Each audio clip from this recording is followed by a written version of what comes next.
जैसे मैम आपने हजारों लोगों की स्कैनिंग की है। जी। अगर मैं वैसे एक बहुत जनरल सा सवाल पूछूं कि कॉमन पैटर्न आपने क्या देखा अभी लोगों में? कॉमन पैटर्न आजकल जो चल रहा है, अलाइनमेंट तो कमी मिलती है। देखिए, मेंटली लोग आजकल बहुत ज़्यादा परेशान हैं, वर्कलोड इतना ज़्यादा होता है, स्ट्रेस लेवल लोगों का आजकल बढ़ा हुआ है। अगर हम बात करें मैम जैसे चक्रास अलाइनमेंट और कुंडलिनी एक्टिवेशन, ये एक जर्नी है या फिर जैसे चक्रा अलाइन होंगे तो हमारी कुंडलिनी एक्टिवेट हो जाएगी? चक्रों का जो अलाइनमेंट है और कुंडलिनी जो एक्टिवेशन है, उसके बीच में हम कह सकते हैं कि एक थोड़ी बड़ी खाई है जिसको आपने अपनी साधना से कवर करना होता है। चक्रा अलाइन है तो कुंडली एक्टिवेशन आसान हो जाएगी। क्या थर्ड आई चक्रा से हम किसी के बारे में कुछ जान भी सकते हैं? हाँ, अगर आपका थर्ड आई एक्टिवेशन है तो आप किसी का फ्यूचर जान सकते हैं, आप किसी का पास्ट जान सकते हैं। आप कितने साधु संतों से मिलते हैं हाँ, जो बैठे बैठे आपका सब कुछ बता देते हैं। बहुत सारे लोग हैं ऐसे। बहुत सारे लोग हैं ऐसे जो कि बता देंगे कि आप पिछले जन्म में क्या करके आ रहे हैं। नमस्कार, मैं समस्त आपका फिर एक नई वीडियो में स्वागत करता हूं। दोस्तों, आज का वीडियो बहुत खास होने वाला है क्योंकि आज हम एक इम्पोर्टेंट चीज पे बात करने वाले जो है 7 चक्रा, हम सबके जीवन से जुड़े हुए। और रेकी हीलिंग में 7 चक्रा का क्या रोल है, 7 कलर्स ऑफ सन, हमारा ऑरा किस तरीके से काम करता है, हमारे 7 चक्रा, एक एक चक्रा का हमारी बॉडी से क्या रिलेशन है, आज एकदम डिटेल में बात करेंगे। और मैं चाहता हूँ इस वीडियो को आप पूरा देखें, नहीं तो आप बहुत सारे इन्फॉर्मेशन मिस कर जाएंगे। और मैं ये दावा करता हूं कि ये वीडियो हजारों इंटरनेट पे 7 चक्रा के वीडियो जो है उनसे कहीं ज्यादा बेहतर होने वाला है। मैं स्वागत करना चाहता हूं स्टूडियो में रेकी ग्रैंड मास्टर सुधा मैम। नमस्कार। मैम, जब भी हम चक्रास की बात करते हैं तो कहीं ना कहीं चक्रास और ऑरा रिलेट करता है ना? बिल्कुल। और बहुत सारे लोगों को तो पता है कि ऑरा क्या होता है, लेकिन यहाँ पे काफी लोग ऐसे हैं कि जिनको अभी ऑरा के बारे में पता नहीं। मैं चाहता हूँ कि आप वहां से हम थोड़ा सा स्टार्ट करें। बिल्कुल। ऑरा जो है आपकी बॉडी की, और ना कि सिर्फ ह्यूमन बॉडी, कोई भी ऑब्जेक्ट, चाहे ये बुक है, कोई पेन है, कोई जानवर है या इंसान है, उनकी बॉडी की बाहरी सतह जिसे हम इलेक्ट्रिक मैग्नेटिक फील्ड कहते हैं, तो वो जो फील्ड है वो ऑरा है। हमारी जो भी बॉडी है, बॉडी की बाहर 2 इंच से शुरू होके ऑरा तो किलोमीटर्स तक जा सकता है, इतना भी वाइड ऑरा हो सकता है। तो ये 7 लेयर्स में है। जैसे 7 चक्रा की आपने बात करी, बॉडी का ऑरा भी 7 लेयर्स में होता है। अलग अलग लेयर्स। हाँ, 7 लेयर्स होती हैं।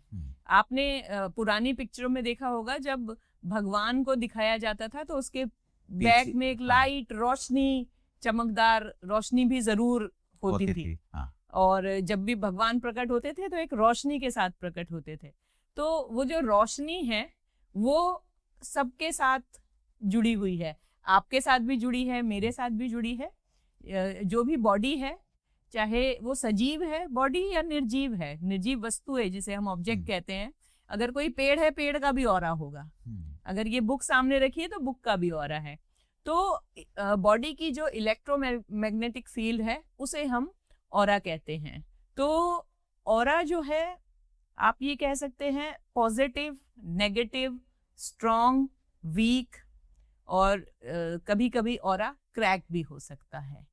तो ये कुछ टाइप्स हैं जो कि आपकी पर्सनैलिटी, आपका बिहेवियर, आपका नेचर, इन सब चीजों से रिलेट करता है। नेगेटिव ऑरा भी हो सकता है।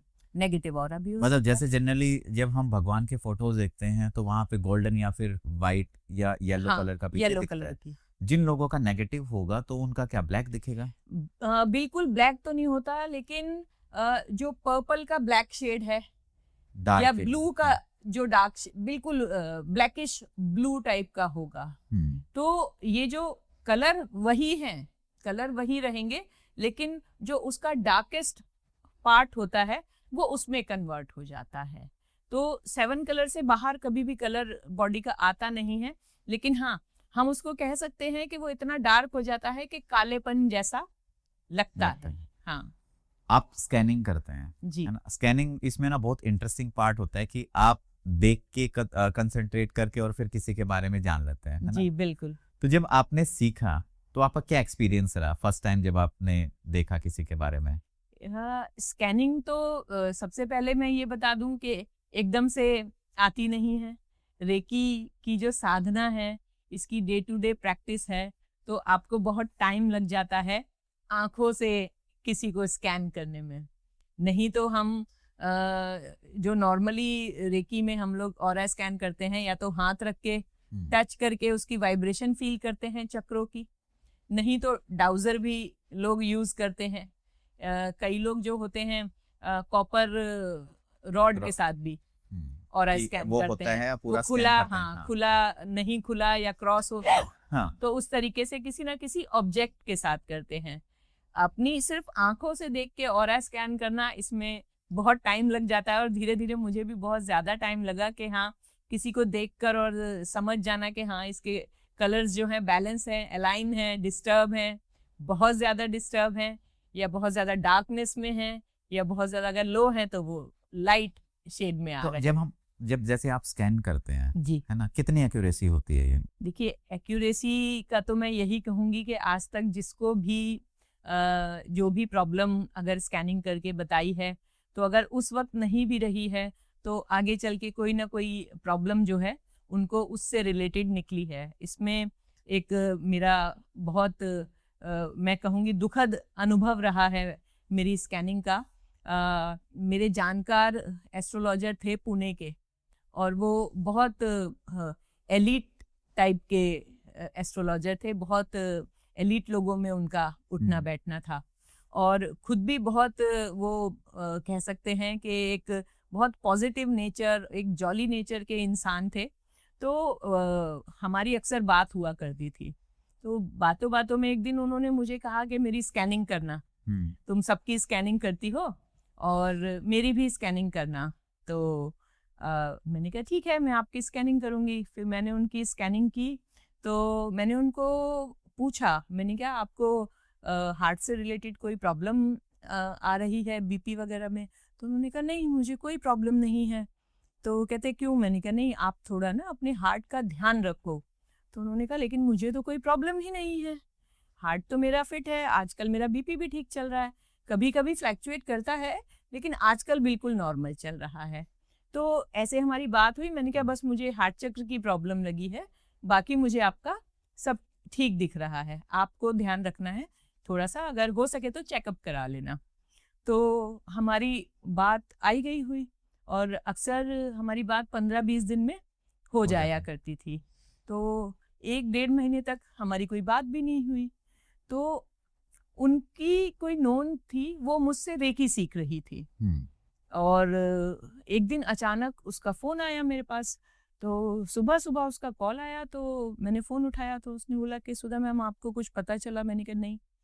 उन्होंने कहा कि वो भैया की डेथ हो गई। तो एकदम मेरे लिए बहुत शॉकिंग हुआ। मैंने कहा क्या हुआ? तो उन्होंने कहा कि उन्हें रात को हार्ट अटैक आया और वो सुबह उठे ही नहीं। तब मुझे एकदम से स्ट्राइक किया। मैंने कहा मैंने अभी 1.5 महीना पहले उन्हें कहा था कि आप अपने दिल का ध्यान रखना, हार्ट चक्र मुझे आपका काफ़ी वीक लग रहा है। तो ये स्कैनिंग मैंने 1.5 महीना पहले की। उस टाइम पे उनको कोई प्रॉब्लम भी नहीं थी, दिक्कत भी नहीं थी, लेकिन जो मृत्यु का जो उनका कारण हुआ वो वही हुआ कि उनको सडन हार्ट अटैक आया। तो स्कैनिंग के जो मेरे अनुभव हैं वो ऐसा नहीं है कि जो मैं आज देख रही हूँ वो आज का ही है। ये हो सकता है कि जो नियर फ्यूचर है या कुछ दिनों बाद आने वाली आप कह सकते हैं कि परेशानियों का भी इंडिकेशन हमें स्कैनिंग में मिल जाता है। इसमें ऐसा भी होता होगा कि कई बार बॉडी बहुत पहले ही हमें सिग्नल दे देती है। बॉडी तो हमें सिग्नल देती है, नेचर हमेशा हमें सिग्नल देता है, लेकिन क्या हम किसी से सही टाइम पे कनेक्ट कर पाते हैं, ये ज्यादा जरूरी है। ये ज्यादा जरूरी है। स्कैनिंग जैसे आप स्कैन करते हैं तो उसमें हर चक्रास का कुछ कलर होगा, उसके बेसिस पे आप डिसाइड करते हैं? बिल्कुल, हर चक्रा का एक पर्टिकुलर कलर होता है। जैसे जो 7 हमारे चक्र हैं, 7 चक्रों का एक अलग अलग कलर है, जो हमारे इंद्रधनुष का कलर है।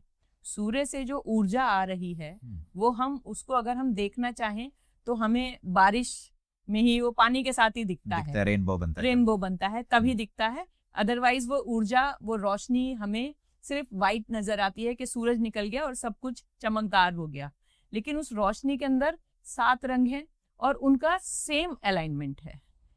पर्पल है, इंडिगो है, स्काई ब्लू है, ग्रीन है, येलो, ऑरेंज, रेड। तो ये जो सीक्वेंस है जो सूर्य की ऊर्जा के साथ धरती पर आ रहा है, वही same sequence human body, even animals की बॉडी में भी 7 चक्रा के रूप में मौजूद है, जो हमारे सूक्ष्म ऊर्जा केंद्र हम जिसको शरीर का बोलते हैं। और ये फिर अलाइन होने चाहिए। ये अलाइन का मतलब क्या होता है? अलाइन का मतलब में होना चाहिए हाँ। कि जो उनका बेसिक कलर है वो ओरिजिनल कलर होना चाहिए। कलर डिस्टरबेंस नहीं हो। आप जैसे वाटर कलर करते हैं, हाँ। आपने वाटर कलर में एक लाइन खींची, हाँ। लेकिन अगर आप उस पर थोड़ा सा पानी और डालेंगे वो फैल जाएगा। करेक्ट। तो उसकी अलाइनमेंट जो है वो खराब हो जाएगी। तो रंग जब हम किसी का देखते हैं, ऑरा जब हम स्कैन करते हैं, तो वो रंग बिखरे हुए नहीं होने चाहिए, वो एक स्मूथ लाइन में, एक पर्टिकुलर शेप में होने चाहिए। तो कई बार ऐसा होगा कि किसी का जो किसी चक्र का जो कलर है वो ज्यादा होगा और किसी का बहुत डल होगा। हाँ, जैसे कोई चक्र हाइपर एक्टिव है तो वो कलर बहुत ज्यादा फैला हुआ आपको दिखेगा, बहुत ज्यादा ब्राइट दिखेगा, चमकदार दिखेगा। अगर वो लो एक्टिव है तो वो कलर वहाँ पे बहुत डल दिखेगा, या जैसे हम कहते हैं ना कि एक असली रंग से वो नीचे को उतर जाना। एक रंग में हमने पानी मिला दिया तो वो हल्का पड़ गया। हाँ। तो उस तरीके का नहीं होना चाहिए। कलर का जो ओरिजिनलिटी है वो वहां पर होनी चाहिए। जैसे मैम आपने हजारों लोगों की स्कैनिंग की है जी, अगर मैं वैसे एक बहुत जनरल सा सवाल पूछूं कि कॉमन पैटर्न आपने क्या देखा अभी लोगों में? कॉमन पैटर्न आजकल जो चल रहा है, अलाइनमेंट तो कमी मिलती है। देखिए, मेंटली लोग आजकल बहुत ज्यादा परेशान हैं, वर्कलोड इतना ज्यादा होता है, स्ट्रेस लेवल लोगों का आजकल बढ़ा हुआ है। तो कलर हमारे आज्ञा चक्र कह लीजिए या हमारा क्राउन चक्र कह लीजिए, वहाँ ज्यादा डिस्टरबेंस देखने को मिलती है। जहाँ इमोशनल वीकनेस मिलेगी आपको, वहाँ हार्ट चक्र का कलर थोड़ा आपको डिस्टर्ब मिलेगा। और एक जो हमारा मेन चक्र है, मणिपुर चक्र, जो सोलर प्लेक्सिस है, वो हमारे पेट से जुड़ा है। तो आजकल का खान पान आपको पता ही है, डाइजेस्टिव सिस्टम सबका हिला पड़ा है। तो आजकल हम बहुत स्ट्रॉन्ग अलाइनमेंट सोच ही नहीं सकते, क्योंकि वो बड़ा कम देखने को मिलता है। कम ज्यादा हो सकता है, बहुत खराब भी देखने को मिलता है, बहुत अच्छा आजकल कम देखने को मिलता है। अगर ये वीडियो देख के कोई सोचे कि मैं अपने चक्र अलाइन करूं, हाँ, क्या तरीका हो सकता है? चक्र अलाइनमेंट के लिए सबसे अगर आप रेकी चैनल हैं तो रेकी से 7 चक्र हीलिंग बेस्ट तरीका है कि आपने एक 7 चक्र हीलिंग खुद को दी और आपके चक्र बैलेंस होंगे और चार्ज भी होंगे, एक्टिवेट भी होंगे।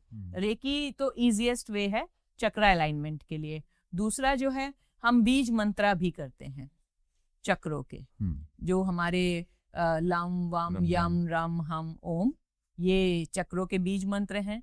तो अगर आप किसी से स्कैनिंग कराते हैं, जहाँ जो भी चक्र आपका वीक लग रहा है, आप उसका बीज मंत्र का जाप कर सकते हैं।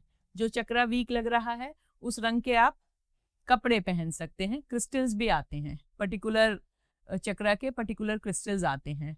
तो काफ़ी चीज़ें हैं कि क्रिस्टल पहन के भी आप कर सकते हैं, मेडिटेट करके कर सकते हैं। ब्रीदिंग से भी चक्र अलाइनमेंट बहुत अच्छा हो जाता है, अगर आपको ब्रीदिंग की प्रैक्टिस है, क्योंकि हर किसी के पास टाइम नहीं है करेक्ट कि बैठ के ब्रीदिंग करे या मेडिटेशन करे। तो ये जैसे कपड़े पहनने से, कलर के और ब्रेसलेट्स पहनने से, इनसे भी हो जाता है? इनसे भी फर्क पड़ता है, क्योंकि एक पर्टिकुलर कलर आप अपनी बॉडी के साथ अटैच करते हैं, तो सन की जो एनर्जी है वो आपको चार्ज करती है उस टाइम। अगर हम बात करें मैम, जैसे चक्रास अलाइनमेंट और कुंडलिनी एक्टिवेशन, ये एक जर्नी है या फिर जैसे चक्र अलाइन होंगे तो हमारी कुंडलिनी एक्टिवेट हो जाएगी? चक्रों का जो अलाइनमेंट है और कुंडलिनी जो एक्टिवेशन है, उसके बीच में हम कह सकते हैं कि एक थोड़ी बड़ी खाई है, जिसको आपने अपनी साधना से कवर करना होता है। चक्र अलाइन है तो कुंडली एक्टिवेशन आसान हो जाएगा, लेकिन चक्र अलाइन है तो कुंडली एक्टिवेशन हो जाएगा, ये ऐसा नहीं है। कुंडली एक्टिवेशन करने के लिए चक्रों का अलाइनमेंट होना बहुत ज़रूरी है, लेकिन उसके बाद भी बहुत सारे स्टेप हैं। आपकी ब्रीदिंग प्रैक्टिस है, डेली की साधना है, जो कुंडलिनी जो है एक्टिवेशन में आपको मदद करती है। अच्छा, जैसे मैं कई लोगों से मिला जिनके काफ़ी हद तक चक्रा अलाइन थे, तो कुछ एक एक्सपीरियंस आप बताना वो सही है या नहीं है। जी। कि जैसे किसी ने मुझे बताया कि कई बार ऐसा होता है कि उसके साथ जो होने वाला है वो उसको सपने में दिख जाता है, या ऐसा आभास सा होने लग जाता है कि अब अच्छा होने वाला है या बुरा होने वाला है। हाँ, तो उसका थर्ड आई जो है अच्छा एक्टिवेट होगा। दूसरा क्या होता है कि उसके लाइफ में हमेशा जैसे कुछ टाइम तक पॉजिटिव पॉजिटिव ही लोग अपने आप अट्रैक्ट होना स्टार्ट हो जाते हैं। हाँ, कहीं ना कहीं जैसे वो फंसता है तो कोई आ जाता है उसकी उसकी मदद करने के लिए। हाँ हाँ हाँ हाँ। ये भी हमारे ऑरा का पॉजिटिव होना और चक्रों के अलाइनमेंट से बहुत ज्यादा मिलती हैं चीजें। तो अगर हम जैसे 1 बाय 1 चक्रास की बात करें तो सबसे पहले हमारा चक्र आता है रूट चक्रा। नहीं, हाँ, नीचे से अगर शुरू करेंगे नीचे से तो स्टार्ट करें हम। ठीक ठीक हाँ, ठीक, तो नीचे से हम स्टार्ट करके और ऊपर तक ऊपर तक जाते हैं। जाएंगे। हाँ। तो पहला हमारा रूट चक्र है। तो रूट चक्रा का रेकी में क्या इंपॉर्टेंस होती है, किस तरीके से इस एनर्जी को यूज किया जाए? रूट चक्रा जो है आपका बेस चक्रा है, आपका एक्चुअल जो बेसिक नेचर है, और रूट चक्रा हमारे पास्ट से भी कनेक्ट करता है, क्योंकि जड़ें तो आपकी पीछे ही हैं। पास्ट लाइफ से कनेक्ट, पास्ट लाइफ से भी हमारे कनेक्ट करता है। अगर मेडिकल लैंग्वेज में हम इसको जोड़ते हैं, क्योंकि योग और विज्ञान दोनों साथ साथ ही चले हैं आज तक, तो रूट चक्रा जो है हमारे बॉडी के सेक्स ग्लैंड से रिलेट करता है। तो अगर आपको कोई भी परेशानी है, ब्लड से रिलेटेड आपकी कोई भी परेशानी है, और जो लोग डिप्रेशन से गुजर रहे हैं, डिप्रेशन भी रूट से हमारे रिलेट करता है, तो जितनी भी या फिर उनको सेक्सुअल कोई भी डिजीज है जिनका रूट चक्रा वीक होगा, तो सेक्सुअल डिजीज उनको बहुत जल्दी जो है अटैक करते हैं। कुछ फियर वगैरह रहेगा, एंजाइटी रहेगी। एंजाइटी और फियर जो है वो हमारे ऊपर हैं। अच्छा, चक्रा, और एक हमारे हार्ट चक्रा से रिलेट करता है। तो अगर किसी को ये चक्रा अलाइन करना हो या बैलेंस करना हो, क्या तरीके हो सकते हैं? सबसे पहला तरीका तो रेकी है। अगर आप रेकी ये सीखे हुए हैं, या हीलिंग अगर आप करवा सकते हैं, तो अपने रूट चक्रा को अलाइन कराने के लिए, क्योंकि रेकी में हमारे पास बैलेंसिंग सिंबल भी है और पावर सिंबल भी है और फिर हीलिंग सिंबल भी है। तो अगर रूट डिसबैलेंस है तो बैलेंस करने के लिए भी हमारे पास सिंबल है। अगर रूट बहुत ज़्यादा कोई परेशानी है तो उसको हीलिंग करने के लिए भी है। अदरवाइज हम रूट चक्रा का बीज मंत्र है लम। अगर हम लम की डेली ब्रीदिंग के साथ प्रैक्टिस करते हैं, ऐसा नहीं है कि हमें सिर्फ लम बोलना है, अगर हम चक्रा के लिए बीज मंत्र का अभ्यास कर रहे हैं तो उसे हमें ब्रीदिंग के साथ करना होता है। कि आपने एक डीप ब्रीथ लिया और जब आप एक्सहेल करेंगे तो आपको वो लम पूरे एक्सहेल के साथ वो बीज मंत्र आपका बाहर आता है। और क्योंकि ब्रीदिंग के साथ होता है और हमिंग के साथ होता है, तब ये उस पर्टिकुलर पॉइंट को चार्ज करता है। तो बीज मंत्र की चैंटिंग बहुत पावरफुल है किसी भी चक्र को अलाइन करने के लिए। अकेला बीज मंत्र ही अलाइन कर सकता है? अकेला बीज मंत्र ही अलाइन कर सकता है। कई बार जैसे जो मंत्र जाप करते हैं तो उसमें भी देखा गया है कि रूट चक्र काफी हद तक अलाइन हो जाता है। हाँ बिल्कुल, जब मंत्र की किसी भी मंत्र की आप अगर चैंटिंग करते हैं तो मंत्र की जो वाइब्रेशन है, वाइब्रेशन ही आपके चक्रास को चार्ज कर देती है। अगर हम दूसरे चक्रा की बात करें, रूट चक्रा से ऊपर आते हैं, स्वादिष्ठान। हाँ, तो स्वादिष्ठान में वो हमें क्या दर्शाता है? क्या स्वादिष्ठान जो हमारा चक्रा है वो हमारे लिम्फ ग्लैंड से रिलेट करता है। बॉडी का जो लिम्फ ग्लैंड है, जो आपके बॉडी में पस नहीं बनने देता, इन्फेक्शन नहीं बनने देता, और जो बॉडी के हॉर्मोन्स हैं उनको वो बैलेंस करता है। स्वादिष्ठान चक्र आपका जो रिप्रोडक्शन है, बॉडी का जो रिप्रोडक्शन सिस्टम है, वो हमारा स्वादिष्ठान चक्र ही उन पूरे रिप्रोडक्शन सिस्टम को देखता है उसको वो करता है। अगर स्वाधिष्ठान चक्र ठीक नहीं है तो रिप्रोडक्शन ठीक नहीं होगा। बॉडी के जो हार्मोन्स हैं वो डिसबैलेंस रहेंगे, और अगर हार्मोन्स डिसबैलेंस हैं तो आपको भी पता है कि बॉडी कहीं से भी बैलेंस नहीं रहेगी। ये चीज़ है। तो हार्मोन्स को बैलेंस रखने के लिए, रिप्रोडक्शन को हेल्दी रखने के लिए स्वाधिष्ठान का अलाइन होना बहुत ज़रूरी है। आजकल मैम देखा गया जैसे फीमेल में पीसीओएस या पीसीओडी की प्रॉब्लम होती है, हाँ, वो इसी से ही रिलेटेड इसी से रिलेट करती है, क्योंकि आपका पीसीओएस पीसीओडी रिप्रोडक्शन का ही पार्ट है। ओवरीज से रिलेटेड ये प्रॉब्लम्स हैं, और जो ओवरीज हैं वो स्वाधिष्ठान चक्र के अंदर ही आती तो है। अगर किसी का ये बैलेंस हो जाएगा तो ऑटोमेटिकली उसको उन इन सब चीजों चीजों से पे रिलीफ मिलेगा। बिल्कुल बिल्कुल बहुत फर्क पड़ेगा, क्योंकि रिप्रोडक्शन में जो भी ब्लॉकेज है, पीसीओएस पीसीओडी एक तरीके की ब्लॉकेज है, सिस्ट बन जाती है आपकी ओवरीज में।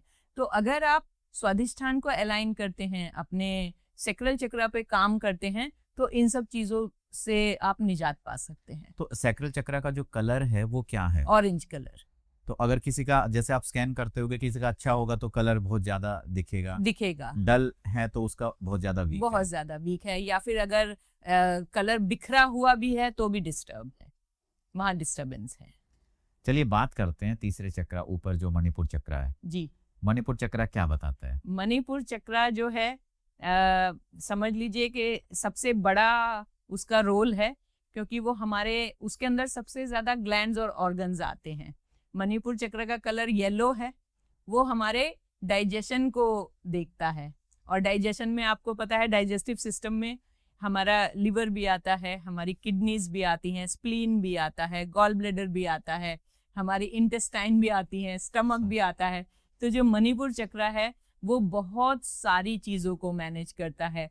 तो आज की डेट में अगर हम देखें तो मणिपुर चक्र किसी का भी बैलेंस नहीं होगा कि हाँ इसका पेट बिल्कुल ठीक है। और नेचुरोपैथी में हम एक चीज़ मानते हैं कि हर मर्ज की जो जड़ है वो आपका पेट है, और पेट आजकल किसी का भी ठीक नहीं है। तो अगर आपको कोई प्रॉब्लम है या कोई प्रॉब्लम नहीं भी है, लेकिन अगर डेली आप मणिपुर चक्र का बीज मंत्र अगर आप कुछ देर कर लें, और या तो आप रेकी चैनल हैं तो अपने मणिपुर चक्र को आप चार्ज, एक्टिवेट और बैलेंस करें। तो अगर ये ही आप कर लें और कुछ ना करें तो भी आपका जीवन आधे से ज्यादा तो सुधर ही जाएगा। रेकी का मैंने देखा कि एक बेनिफिट है कि कहीं ना कहीं बाकी लोगों से जो रेकी चलन है उनके पास एक एडवांटेज रहती है। उनके पास एक एडवांटेज है कि उन्होंने हाथ रखा और अपनी अफर्मेशन डाली और वो ठीक हो गए, ठीक हो गया। हाँ, ये काफी अच्छी चीज रहती है। मतलब रेकी ने इसको आसान बना दिया है। हाँ। या तो आप बैठ के ब्रीदिंग करो और मंत्र चैंटिंग करो आधा घंटा 1 घंटा, या फिर आप 5 मिनट अपने हीलिंग कर लो, तो वो ज्यादा आसान है। तो जैसे इसका कलर येलो कलर है, हाँ। तो अगर मान लो किसी का ये वीक है, तो अगर वो येलो कलर से रिलेटेड कोई भी चीजें पहनता है, लाइक कपड़े हैं, हाँ। तो उससे भी फर्क पड़ेगा? आपको एक बात बताती हूँ, हमारी प्रकृति जो है उसने हमारा नेचर ऐसा बनाया है कि जो चक्र हमारा वीक होगा हमें वो कलर अट्रैक्ट करने लग जाता है। उस कलर की हमें समझ लीजिए एक तरीके से भूख लगती है। तो अगर किसी का मणिपुर चक्र वीक है तो वो जहाँ भी येलो कलर देखेगा तो उसको लगेगा कि ये मैं ले लूँ, येलो कलर की चीजें वो देखेगा तो वो उसको लगेगा ये मैं खा लूँ। तो आप उस पर्टिकुलर कलर की तरफ ही अट्रैक्ट होगे जिस कलर की जरूरत आपके शरीर को ज्यादा है। तो ये एक प्रकृति ने बहुत अच्छी चीज बना रखी है, लेकिन हाँ लोगों का फोकस नहीं होता इस तरफ, लोग अवेयर नहीं है कि हम एक पर्टिकुलर कलर से क्यों अट्रैक्ट हो रहे हैं। तो ये इसके पीछे का रीजन है। तो अगर आप लोग किसी भी एक पर्टिकुलर कलर से अट्रैक्ट हो रहे हैं तो आप ये समझिए कि उस चीज की आपके शरीर को जरूरत है, शरीर आपके डिमांड कर रहा है, तभी आपका ब्रेन जो है उसको लाइक कर रहा है। तो ये जैसे हमारे शरीर की जो इच्छाएं हैं वो भी कहीं ना कहीं चक्रों से रिलेटेड है। तो मणिपुर की अगर हम बात करें तो कौन सी ऐसी हमारी इच्छाएं हैं जो इससे डायरेक्ट रिलेट? मणिपुर जो है ये अगर जिसका वीक है ना तो उसके अंदर आप समझ लीजिए अभिमान बहुत आ जाएगा, वो घमंडी हो जाता है। हाँ। और अगर मणिपुर आपका बैलेंस है ना तो आप काफी काम और लीन डाउन पर्सन बनोगे, जिसको हम कहते हैं ग्राउंडेड है। तो जिसका मणिपुर बैलेंस है ना तो वो काफी ग्राउंडेड आपको लगेगा। और मणिपुर अगर वीक है तो उसको थोड़ा सा मतलब समझ लीजिए कि एक थोड़ी सी ग्रीड भी आ जाएगी, उसमें घमंड भी आ जाएगा, और कहीं ना कहीं अंदर से वो भयभीत रहेगा। ये चीज है। हम इसको अगर थोड़ा सा रिवर्स भी लें तो भी हो जाएगा कि मान लो अगर हमने अपना बिहेवियर इस तरीके से कर दिया कि हम डाउन टू अर्थ और हम्बल हो गए, तो धीरे धीरे वो धीरे धीरे हाँ एक्टिवेट मणिपुर होना चक्र स्टार्ट हो जाएगा। हमारा चार्ज होना शुरू हो जाएगा। चलिए बात करते हैं अब हार्ट चक्रा के बारे में। जी। नंबर 4, हाँ, क्या इम्पोर्टेंस होती है हार्ट चक्रा की? हार्ट चक्र जो है दिल से रिलेटेड है। आपको पता है हमारा रेस्पिरेशन जो सिस्टम है, रेस्पिरेटरी पूरा हमारे हार्ट चक्र में आता है। हमारे लंग्स और जो हमारा नीचे जिसको श्वास नली कहते हैं, एयर पाइप जो है, ये पूरा का पूरा जो पैसेज है वो हमारे हार्ट चक्र के अंदर आता है। इमोशंस हमारे हार्ट चक्र के अंदर आते हैं।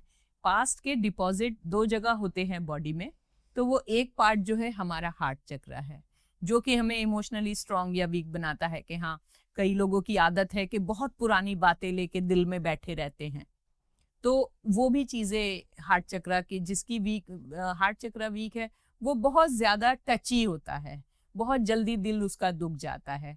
हमारा बीपी जो है वो हार्ट चक्र में आता है, चाहे बीपी हाई है चाहे बीपी लो है, उसका भी जो कनेक्शन है वो भी हमारे हार्ट चक्र से है। खून का, क्योंकि हार्ट है, पूरे दिल की खून की सप्लाई हमारा हार्ट ही करता है, तो वो भी हार्ट चक्र में है। तो ब्लड का जो सर्कुलेशन है बॉडी का पूरा वो भी हार्ट चक्र से ही रिलेट करता है। और थोड़ा सा ऐसा भी होता होगा ना कि अगर किसी का एक्टिव है ये चक्रा, हाँ, तो वो लोगों से मतलब प्रेम भावना उसके अंदर काफी ज्यादा आ जाएगी। प्रेम भावना बहुत होगी, चीजों को लेने का जो उसका भाव है वो बहुत अच्छा होगा। जल्दी से वो किसी की बातों का बुरा नहीं मनाएगा। स्ट्रॉन्ग हार्टेड लोग जैसे होते हैं कि सिचुएशन कोई भी होगी उसको बहुत धैर्य के साथ वो हैंडल करेगा, जिसका हार्ट चक्र इमोशनली स्ट्रांग हो जाता है। इमोशनली स्ट्रांग हो जाते हो आप। क्या कलर रहता है इस चक्र? ग्रीन, हार्ट चक्र का ग्रीन कलर। तो अगर किसी का ये इम्बैलेंस है या वीक है, हाँ, तो फिर वो ग्रीन कलर से रिलेटेड अगर चीजें कर सकता है। ग्रीन कलर के क्रिस्टल मार्केट में आपको मिलते हैं, तो ग्रीन कलर आप धारण कर सकते हैं। हरे रंग के कपड़े अगर उस टाइम पे आप ज्यादा पहने, या फिर हमारा जो बीज मंत्र है हार्ट चक्र का, वो आप चैंट कर सकते हैं। ऐसा भी होता होगा कि मान लो कि ऊपर का हार्ट चक्र काफी अच्छा है, लेकिन मणिपुर या स्वादिष्टान चक्र है वो सही नहीं है इतना। हाँ, ऐसा होता है या फिर ये बिल्कुल एक लाइन से नहीं आता है? नहीं नहीं, ऐसा कुछ नहीं है। किसी का कोई भी चक्र वीक हो सकता है और किसी का कोई भी चक्र बहुत स्ट्रांग हो सकता है।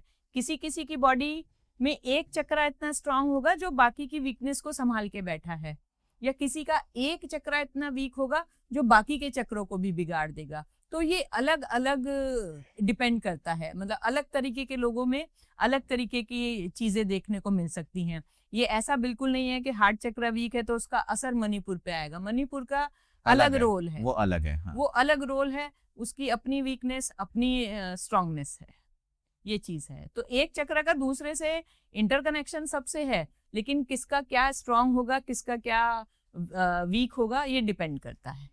चलिए बात करते हैं थ्रोट चक्र के बारे में। जी, थ्रोट चक्र का रेकी में क्या रोल रहता है और वैसे क्या इंपॉर्टेंस है इसका? थ्रोट चक्र जो है हमारे थायराइड और पैराथायराइड जो ग्लैंड्स हैं उसको कंट्रोल करता है, और बॉडी का जो हम कह सकते हैं आप वायु तत्व है उसको नियमन जो है वो हमारा थ्रोट चक्र करता है। हमारा थ्रोट पैसिव ईएनटी जो है वो पूरा का पूरा थ्रोट चक्र के अंदर ही आता है। थ्रोट से रिलेटेड कोई आपको प्रॉब्लम है, वॉइस कंट्रोल आपका पूरा का पूरा थ्रोट चक्र में आता है। और बॉडी का जो आयोडीन है, आपको पता है थायराइड पैराथायराइड ग्लैंड्स ही आयोडीन का नियमन करते हैं। तो जो हमारा विशुद्ध चक्र है, थ्रोट चक्र है, हमारी बॉडी का जो आयोडीन है उसका भी जो नियमन है वो हमारा थ्रोट चक्र ही करता है। क्या कलर रहता है इसका? थ्रोट चक्र का रहता है आसमानी कलर, जो आसमान का कलर है, लाइट ब्लू, स्काई ब्लू बोल सकते हाँ, हैं। Sky blue, light blue. और जिन लोगों को ये एक्टिवेट होता है वो लोग बाकी लोगों से कैसे डिफरेंट हो जाते हैं? वो बोलने में बहुत अच्छे होते हैं, जिनको हम वो कहते हैं ना कि ये बहुत अच्छे वाचक हैं। उनकी वाणी जो है वो लोगों को अट्रैक्ट करती है। ये जितने भी आप देखते हैं कथावाचक हैं और इतने इतने हजारों लोगों को अपनी बातों से ही मोह ले रहे हैं, तो ये थ्रोट चक्र का स्ट्रांग होना एक दिखाता है, ये आज्ञा चक्र और स्ट्रांग। कि आपकी कन्विंसिंग पावर भी बहुत इंक्रीज हो जाएगी। बिल्कुल बिल्कुल, क्या आप अपनी बातों से ही किसी को मना लेंगे, ये चीज हो जाती है। और जिनका वीक रहता है, उनका वीक रहता है तो वो आप ये समझ लो कि ना तो वो ठीक से बात ही कर पाते हैं और किसी को कन्विंस तो बिल्कुल नहीं कर सकते, थ्रोट चक्र अगर आपका वीक है तो।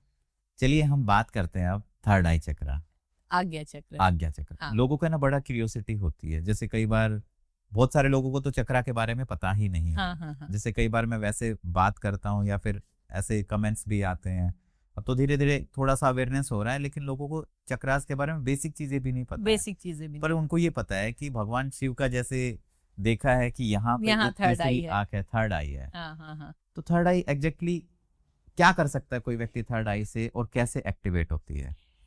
थर्ड आई एक्टिवेशन, फिर से मैं वहीं आ जाऊंगी, reiki is the easiest way to activate your third आई।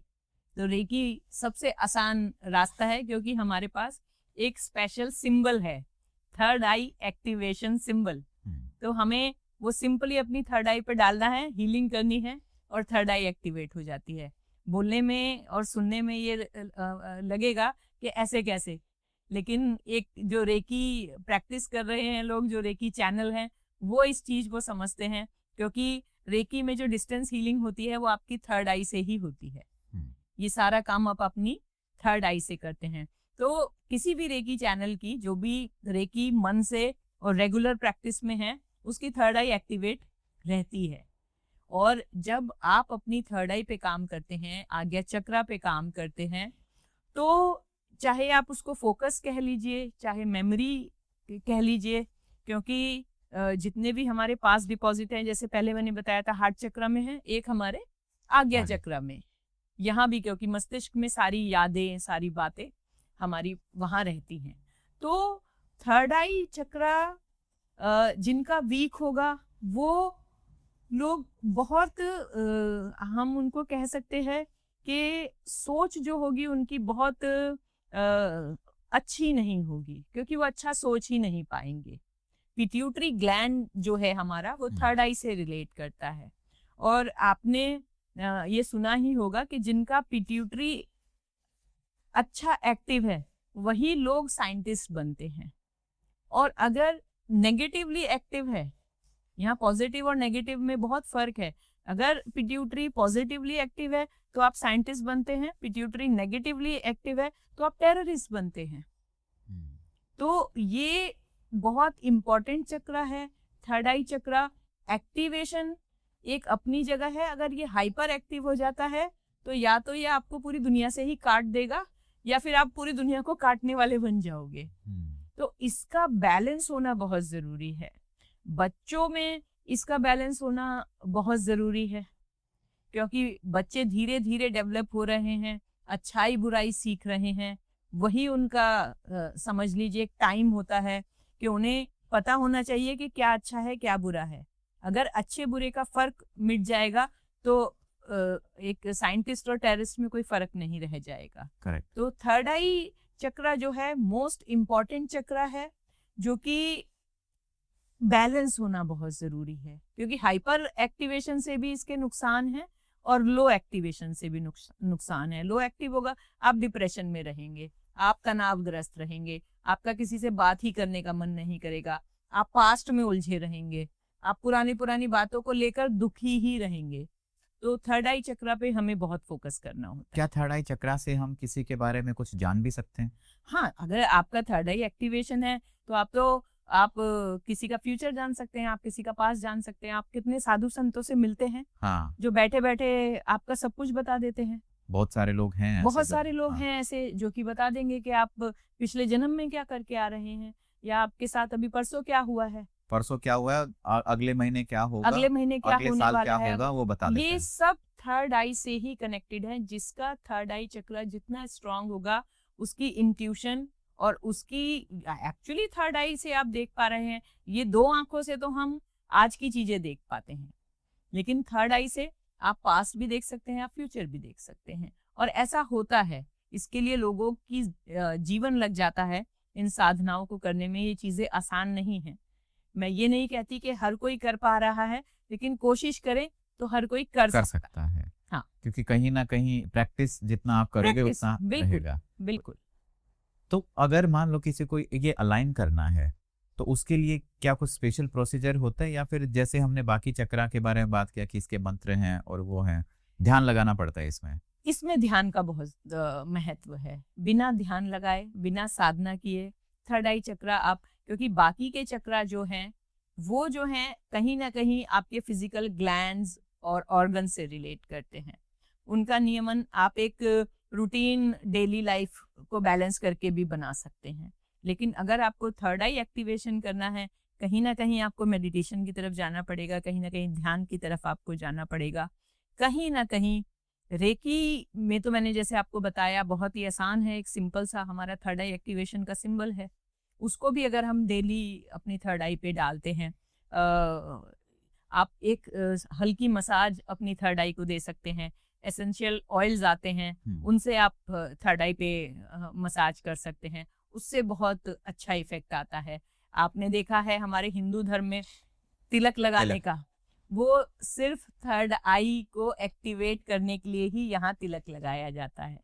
उसको टच करते हैं, टच करते हैं। हाँ। और उस पे हमेशा आपको देखा चंदन लगाएंगे या रोली लगाएंगे या हल्दी लगाएंगे, तो ये प्योर चीजें ही आप उस पे लगाएंगे। अगर नेगेटिव, कभी भी कोई नेगेटिव चीज आप अपनी थर्ड आई पे नहीं लगाते हैं। उसको ठंडा रखने के लिए, शांत रखने के लिए थर्ड आई चक्रा पे औरतों को जो आपने देखा है यहाँ जूड़ा बांधा जाता है, वो सिर्फ इसलिए बांधा जाता है कि औरत के अंदर शक्ति का जो स्वरूप है, तो उस शक्ति को काम करने के लिए यहाँ पे। और आपने पहले देखा होगा कि आदमियों की भी चोटी होती थी और उनके बाल लंबे होते थे, केश हमेशा लंबे होते थे, तो उनके भी यहाँ पे बांधा जाता था। या फिर यहाँ आदमियों के ऋषि मुनिया हमेशा यहाँ जूड़ा बांधते थे, तो यहाँ हमारा सहस्त्रसार चक्र है, तो वो उस एनर्जी को एकत्रित करने के लिए यहाँ जूड़ा बांधा जाता था। औरतों का यहाँ जूड़ा बांधा जाता है, क्षत्रिय भी जो थे वो भी यहाँ बांधा करते थे। तो ये सारे एनर्जी पॉइंट हैं, क्योंकि जो चक्रा है वो यहाँ पर है थर्ड आई चक्रा, लेकिन उसका जो मुख है वो यहाँ भी है और यहाँ पीछे भी है। तो अगर आप देखेंगे हार्ट चक्रा पे भी हम गले में कुछ ना कुछ आप पहनते हैं, यहाँ आप कंठी पहनते हैं, ठीक है। आप औरतों की आपको पता है नाभि पे करधनी बांधी जाती है, हाँ। पैरों में पायल बांधी जाती है, हाथों में यहाँ ये हमारा लिम्फ ग्लैंड का यहाँ पे वो है, तो ये हमारे हार्मोन्स को बैलेंस करता है। तो जो चूड़ियां पहनाई जाती हैं वो सिर्फ इसलिए कि औरतों के जो हार्मोन्स, और पहले तो आदमी भी पहनते थे कड़े, हाँ। मोटे लोहे के और धातु के, सोने के या चांदी के, धातु के कड़े होते थे। तो ये जो हमारा पोर्शन है जहां हम कड़ा पहनते हैं, ये सारे के सारे हमारे रिप्रोडक्शन के पॉइंट हैं। यहाँ हमारा लिम्फ ग्लैंड है, तो कड़े सिर्फ पहने ही इसलिए जाते थे कि हमारा रिप्रोडक्शन स्ट्रांग हो और क्या कहते हैं हमारे हार्मोन्स ठीक रहें। अगर मैम कोई पर्सन है जो काम कर रहा है थर्ड आई पे, हाँ, कैसे पता लगे कि उसका थर्ड आई एक्टिवेट हो गया है? थर्ड आई आपको खुद बता देती है। अच्छा, धीरे धीरे आपको आभास होने लग जाता है। एक तो यहाँ आपके वाइब्रेशन फील होने लग जाता है। थर्ड आई ब्लिंक करती है, विजिबल नहीं है, दिखती नहीं है, लेकिन जैसे हमारी आंखों की पुतलियां हिलती हैं तो हमें एहसास होता है, ऐसे ही जब हमारी थर्ड आई ब्लिंक करती है तो हमें एहसास होता है। और इंट्यूशन पावर आपकी बढ़ ही जाती है। मन में अगर आपके कोई सवाल आया है और तुरंत उसका जवाब भी आ गया, तो भी आप समझ सकते हैं कि आपकी थर्ड आई एक्टिवेट हो रही है। धीरे धीरे आपको आभास होने लग जाता है, इंट्यूशंस बहुत स्ट्रांग हो जाती है।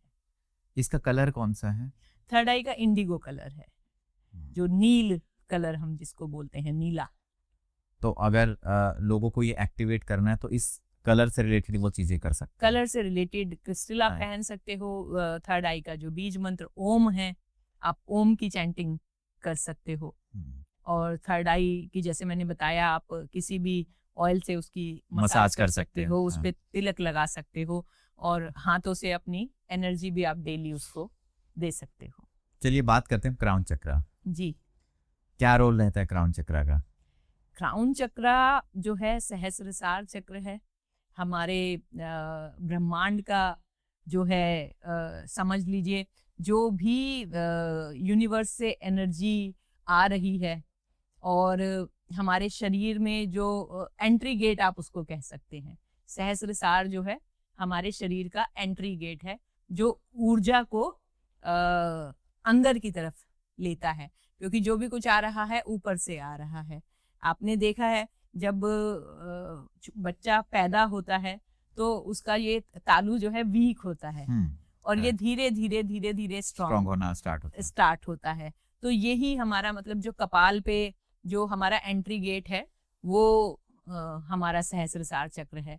और जब आपने देखा है जब किसी की मृत्यु होती है तो जब कपाल क्रिया होती है तो इधर ही चोट मार के इसको ब्रेक किया जाता है। वो भी हिंदू धर्म में एक जब क्रियाकर्म होता है तो एक क्रिया है कपाल क्रिया जिसको बोलते हैं। तो जब तक कपाल क्रिया नहीं होती तो हम उसको छोड़ के नहीं, तो जीवन जो है यहीं से शुरू होता है और यहीं से निकलता है, यहीं से जो खत्म होता है। और कहते हैं कि जिसके प्राण हमारे कंठ से ऊपर से निकलते हैं वो सीधा स्वर्ग जाता है। ऐसे भी कहा जाता है कि अगर आंखों से या नाक से या मुख से प्राण निकले हैं तो उसको बहुत अच्छा माना जाता है। तो क्राउन चक्र जो है अगर साइंटिफिक वे की तरफ आप जाएंगे तो हमारे पीनियल ग्लैंड से रिलेट वो करता है, उसका कनेक्शन है। लेकिन पीनियल ग्लैंड को डॉक्टर्स नहीं मानते हैं। पिट्यूटरी तक तो वो मानते हैं हाँ। ये पिट्यूटरी है। हाँ। पिट्यूटरी हमारा मास्टर ग्लैंड है, हमारे सारे ग्लैंड्स का कंट्रोलर है और वो हमारे आज्ञा चक्र से रिलेट करता है। लेकिन पीनियल को वो लोग नहीं मानते हैं। लेकिन हाँ, योग में तो हम पीनियल ग्लैंड को मानते हैं। मतलब हमारा जो आकाश और जल तत्व है बॉडी का, मतलब जो अगर हम पंच महाभूत पे बात करते हैं तो वो हमारे सहस्त्रसार से ही रिलेट करता है। पूरी बॉडी का जो आप समझ लीजिए शुरुआत है, आप उसको ये कह लीजिए, या हमारा प्रारब्ध भी हमारे क्राउन से ही शुरू होता है। बिल्कुल। तो क्राउन अगर किसी का थर्ड आई एक्टिवेट हो गया, थर्ड आई चक्र एक्टिवेट हो गया, तो फिर क्राउन तो बहुत जल्दी हो जाता होगा या इसमें भी समय लगता है? क्राउन में समय लगता है क्योंकि क्राउन अगर हम योग की तरफ जाएं और बीज मंत्र की तरफ जाएं तो क्राउन का कोई साउंड नहीं है।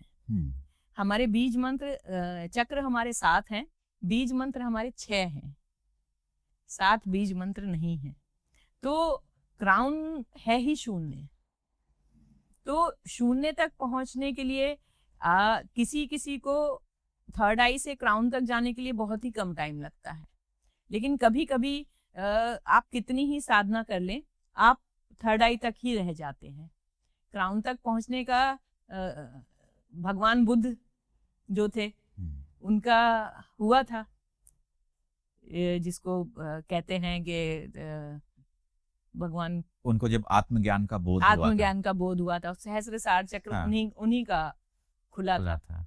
हाँ, तो ये तो सबसे लास्ट स्टेज है ना? हाँ, ये लास्ट। ऐसा नहीं होगा किसी का कोई नीचे वाला चक्र है वो एक्टिव नहीं है और आप क्राउन चक्र तक आप पहुंच गए, ऐसा तो नहीं है? ऐसा नहीं होगा, क्योंकि ये तो एक मार्ग है। जब तक आप एक स्टेप को कवर नहीं करोगे तो सेकंड स्टेप, थर्ड स्टेप, ऐसे ही आपको ऊपर जाना है। आप छलांग मार के ऊपर नहीं पहुंच सकते। ये तो सारे लोगों को डायरेक्ट क्राउन चक्र पे तो मेहनत भी नहीं करनी चाहिए। नहीं, अगर ऐसा करने के बहुत हार्मफुल इफेक्ट हो सकते हैं ना। आपको ब्रेन हेमरेज हो सकता है अगर आप डायरेक्ट क्राउन चक्र पे अगर आप काम करेंगे तो बॉडी डिसबैलेंस हो जाएगी।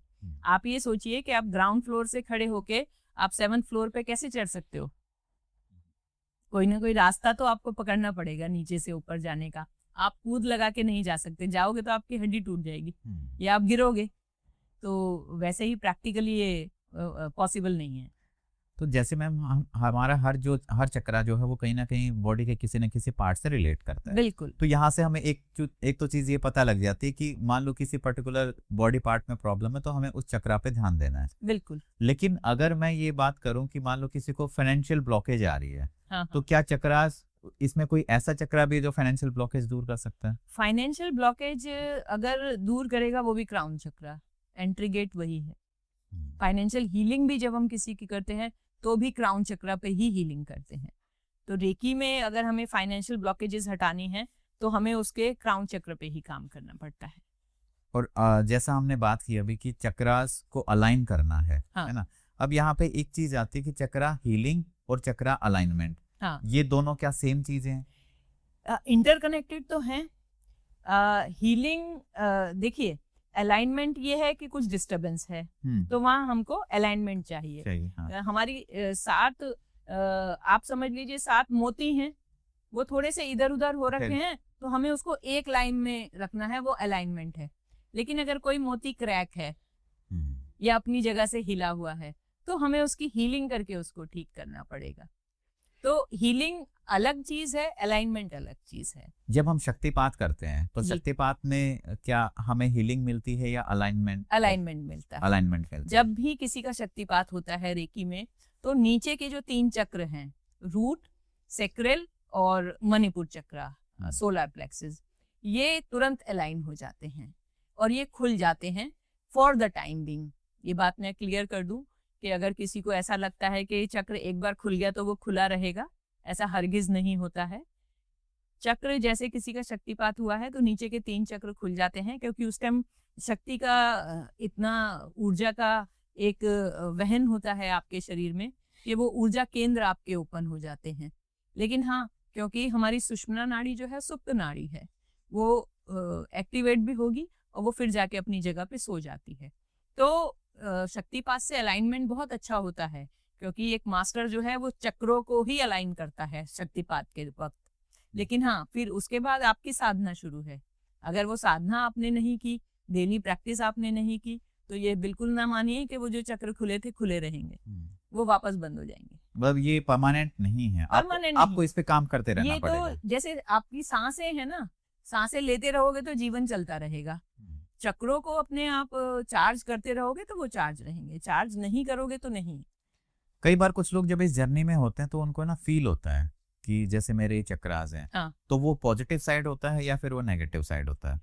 देखिए, दोनों चीजें हो सकती है, क्योंकि वो सिम्टम बताएंगे। किसी भी चक्रा के हाइपर एक्टिव होने के अलग सिम्टम है और लो एक्टिव होने के अलग सिम्टम है, और अगर बैलेंस है तो उसके अलग सिम्टम है। अगर आपका डाइजेस्टिव सिस्टम है, चाहे सोलर प्लेक्सिस हम कह लें, अगर वो हाइपर एक्टिव है तो वो आपके शुगर लेवल को भी बढ़ा सकता है, वो आपके बीपी को भी बढ़ा सकता है, क्योंकि एड्रिनल ग्लैंड और पैनक्रियास ग्लैंड दोनों वहीं पर हैं। और अगर वो लो एक्टिव हैं तो भी आपको लो शुगर की दिक्कत हो सकती है, लो बीपी की दिक्कत हो सकती है। आपका डाइजेशन इतना वीक होगा कि आपका जो खाया हुआ है वो पचेगा नहीं। और अगर हाइपर एक्टिव हो रहा है तो आपको इतनी भूख लगेगी कि आप खाते ही चले जाएंगे और ओबेसिटी के आप शिकार हो जाएंगे। तो दोनों तरफ दोनों चीजें हैं। चक्रों का बैलेंस होना बहुत जरूरी है, एक्टिव होना बहुत जरूरी है। हाइपर एक्टिव, लो एक्टिव के दोनों के अलग अलग अपने वो हैं। कई बार मैम ऐसा भी देखा जाता है जब लोग स्टार्ट करते हैं थ्रू रेकी हीलिंग या फिर थ्रू मेडिटेशन या ब्रीदिंग, तो धीरे धीरे ना अलग अलग उनको एक्सपीरियंसेस होने लगते हैं, फील होना लगता है। बिल्कुल। तो एक मन में ये डाउट आता है कि I am on the right path, कहीं ऐसा तो नहीं कि कोई ऐसी मतलब ऐसी पावर या ऐसी एनर्जी मेरे बॉडी के अंदर आ जाए जो झेल ही ना पाए, ऐसा भी हो सकता है? हाँ, इसकी पॉसिबिलिटी है। उसी के लिए मास्टर की जरूरत होती है, आपको एक गुरु की जरूरत होती है। अगर आप एक गुरु की छत्र छाया में ये सारी प्रैक्टिसेस करते हैं तो नुकसान होने के चांसेस जो हैं वो बहुत कम रहते हैं। और मतलब एनर्जी बॉडी को उतनी ही मिलती है जितना बॉडी मिलती है जितना आपको झेल पाए। अच्छा, अब इनका जैसे हमने 7 चक्रा पे बात की, तो अगर किसी के अलाइन है तो धीरे धीरे उसका ऑरा पॉजिटिव होना स्टार्ट हो जाएगा। बिल्कुल, चक्रा अलाइन है तो ऑरा आपका मजबूत होगा, और ऑरा मजबूत होने के अपने अलग एडवांटेजेस हैं। ऑरा मजबूत है तो आप आपकी जो पर्सनैलिटी है, आपकी जो ओवरऑल अपीयरेंस है, उसमें बहुत डेवलपमेंट होती है। आप अच्छे लोगों से जुड़ते हैं, अच्छे लोगों से मिलते हैं, अच्छे लोग आपसे अट्रैक्ट होते हैं, लोग आपकी तरफ खींचे चले आते हैं ऑरा की अट्रैक्शन से। एक बहुत ही कॉमन सवाल ये आता है कि कई बार जब हम मान लो किसी पर्सन से मिलते हैं या कहीं किसी इवेंट में जाते हैं तो सडनली ऐसा होता है एनर्जी ड्रेन हो गई, और आके जनरली सो जाते हैं या फिर फीवर या फिर थकावट फील होती है। ऐसा क्यों होता है? वो जो इंसान से आप मिलकर आए हैं उसका ऑरा बहुत नेगेटिव होता है, उसका ऑरा बहुत ही खराब होता है, और आपका ऑरा इतना स्ट्रांग नहीं है कि उसको काउंटर कर सके। तो कहीं ना कहीं उस नेगेटिव ऑरा का इफेक्ट आपकी ऊपर। बॉडी पे, आपके मन पे, आपके मस्तिष्क पे, सब पे छा जाता है। कभी कभी आपने देखा होगा कि आप एक किसी अननोन इंसान से मिलते हैं और अचानक ही आपके चेहरे पे मुस्कान आ जाती है। हाँ। आप उसको जानते भी नहीं है, लेकिन आपके चेहरे पे हल्की सी स्माइल आती है, आपको उसको देख के अच्छा फील होता है। और इसके ऑपोजिट कभी कभी आपको लगता है कि कोई बहुत नोन पर्सन आपके घर में आया है और जैसे ही वो आपके घर में आया आपके सर में दर्द हो गया। आप सिर्फ इंतजार करते हो कि ये कब उठ के यहाँ से जाए और मैं थोड़ा सा रिलैक्स हो जाऊं। तो ये जो है ये बिल्कुल ऑरा का ही इससे 100% लेना देना है, क्योंकि जब ऑपोजिट ऑरा आपके साथ टकराता है तो आपको उलझन होती है। ऐसे ही अगर आपके जैसा ऑरा पॉजिटिव के साथ पॉजिटिव को मजा आता है और नेगेटिव के साथ नेगेटिव को, किसी शराबी के साथ दूसरा शराबी मिल गया तो हाँ। दोनों के वारे न्यारे हो जाते हैं कि चलो अब तो दोनों भाई बैठ के पिएंगे। ऐसे ही अगर दो विद्वान मिले हैं तो वहां तो एक बहुत अच्छी वार्ता मोड़ ले लेगी, कुछ ना कुछ दो लोगों के अच्छे अच्छाइयों से तीसरी अच्छाई निकल कर आ जाएगी। जहाँ दो कोई चुगलीखोर लोग मिले हैं तो वहां पे तो सिर्फ चुगलियां होंगी। तो इसमें क्या है कि ये ऑपोजिट ऑरा को क्या कहते हैं, धकेलते हैं और सेम जो ऑरा है उनको ये अट्रैक्ट करते हैं। पॉजिटिव को पॉजिटिव अट्रैक्ट करता है और नेगेटिव को नेगेटिव। तो किसी पॉजिटिव पर्सन, अगर आपका ऑरा ये मान लीजिए इतना स्ट्रांग है कि आपने अपने ऑरा पे बहुत काम किया है, तो नेगेटिव पर्सन टिकेगा ही नहीं वहां आपके आसपास। कोई नेगेटिव पर्सन आएगा वो भाग जाएगा, वो आपको तंग नहीं कर पाएगा, ना ही उसके नेगेटिव ऑरा का इफेक्ट आप पे होगा, क्योंकि आपका ऑरा इतना पॉजिटिव है कि वो उसको काउंटर करके फेंक देगा। इसी के विपरीत अगर हम देखेंगे कि कोई नेगेटिव, स्ट्रॉन्गेस्ट नेगेटिव ऑरा वाला है और पॉजिटिविटी आपके ऑरा में कम है, तो वो कहीं ना कहीं आपको ओवरशैडो कर देगा, धकेल देगा, परेशान कर देगा। लेकिन किसी व्यक्ति का ऑरा नेगेटिव कैसे हो सकता है? नेगेटिव ऑरा, क्योंकि या तो देखो जीरो हो, क्योंकि हम वही बात कर रहे हैं ना कि हमारे चारों तरफ वो है। जिसका नहीं होगा उसका तो जीरो। नेगेटिव वाला क्या होगा? या तो उसके पीछे कोई एंटिटी होगी, नेगेटिव एंटिटीज होंगी, एंटिटी होगी उसकी जिसका ऑरा क्रैक होगा। स्पिरिट अटैचमेंट, एंटिटी अटैचमेंट उन्हीं लोगों के होते हैं जिनका ऑरा क्रैक है। और ऑरा जो क्रैक होता है वो आपके नेगेटिव थॉट्स, आपकी सोच, आपके विचार कैसे हैं। जो भी लोग बहुत ज्यादा अल्कोहल कंज्यूम करते हैं उनका ऑरा क्रैक होगा। जो लोग एडिक्शन में हैं उनका ऑरा क्रैक होगा। जो लोग बहुत गालियां देते हैं, बहुत अभद्र भाषा का जो लोग प्रयोग करते हैं, क्योंकि जितना भी आप बुरा बोलेंगे वो सबसे पहले आपके ऑरा से टकराता है, क्योंकि ऑरा तो आपके ही अराउंड है। एक आप ऑरा बॉल में के अंदर है आपकी फिजिकल बॉडी। तो जब भी आप कोई गाली देते हैं सबसे पहले वो आपके ऑरा को कट करती है। हाँ। सामने वाले को लगी नहीं लगी ये दूसरी बात है। तो भाषा जिसकी ठीक नहीं उसका ऑरा क्रैक होगा। जिसके थॉट्स बहुत नेगेटिव हैं, मैं सामने बैठी हूँ, मैं सिर्फ तुम्हारा बुरा चेत रही हूँ, इसका ऐसा हो जाए, उसका वैसा हो जाए, इसका, तो ये क्या कर रहे हैं, हमारे थॉट्स हमारे ऑरा को क्रैक कर रहे हैं। हमारी जो डे टू डे गतिविधियां हैं कि क्या हम अपनी जो भी हमारी ड्यूटीज हैं, जिस भी हम प्रोफेशन में, क्या वो हम ईमानदारी से कर रहे हैं। ये बहुत छोटी छोटी चीजें हैं। अगर हम अपना जो बेसिक काम ही ईमानदारी से नहीं कर रहे, वहां हम करप्शन कर रहे हैं, वहां हम भ्रष्टाचार, और क्रैक होगा। तो आपके कर्म, आपके बोल और आपकी सोच, ये तीन चीजें ऐसी हैं जो आपके ऑरा को स्ट्रॉन्ग बनाती हैं या फिर क्रैक करती हैं। क्रैक करेगी, आपके एक्सीडेंट भी होंगे।